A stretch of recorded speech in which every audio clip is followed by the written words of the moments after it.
Here's a kind of question I get fairly often. One of my friends on Facebook wrote to me saying that he's heading out to Thailand. What could I suggest that he do to come up with some concepts that would help him find some technologies that would be helpful to poor people in Thailand?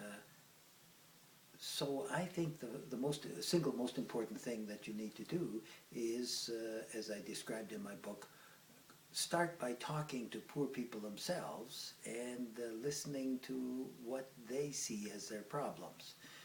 That means that, for instance, if you're going to some rural villages, find somebody who is respected in a village or two and who can translate for you if the villagers speak in a different language, and select one typical family in that village that you can talk to in some depth.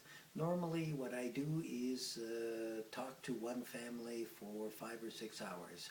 I become friends with them, and in the process walk with them through their farm, look at what crops they're growing, and gradually find out everything that there is to know about their lives.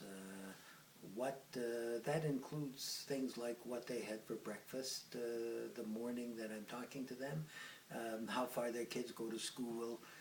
When I get to know them a little bit better, what are all the sources of income they get, and how do they derive that income? And then how do they spend their money? What do they spend it on? What kind of animals might there be on the farm? There's some chickens, some pigs, some goats. What income do they get from those animals? What do they eat? What's their diet like? Then I find 6 or 7 other families that I can talk to in that village that are typical families, and I might spend an hour or two with each of them.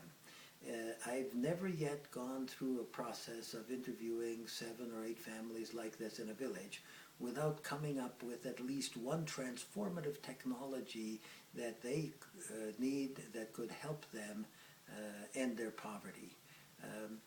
If you follow that same procedure, you should find lots of opportunities for technologies or for strategies that would be helpful to people, and in fact you find too many of them. One of the ways of narrowing it down is to ask a simple question. If you were able to design that usually radically affordable technology, would it just be applicable to this one village and the problem they're working on there? Or would it be applicable to 1,000 villages? Obviously, I would pick 1,000 villages. And that's one of the first steps to achieving scale. Good luck in your trip to Thailand, and I hope this is useful to other people who are looking for how to find transformative technologies that they can work on to help poor people move out of poverty.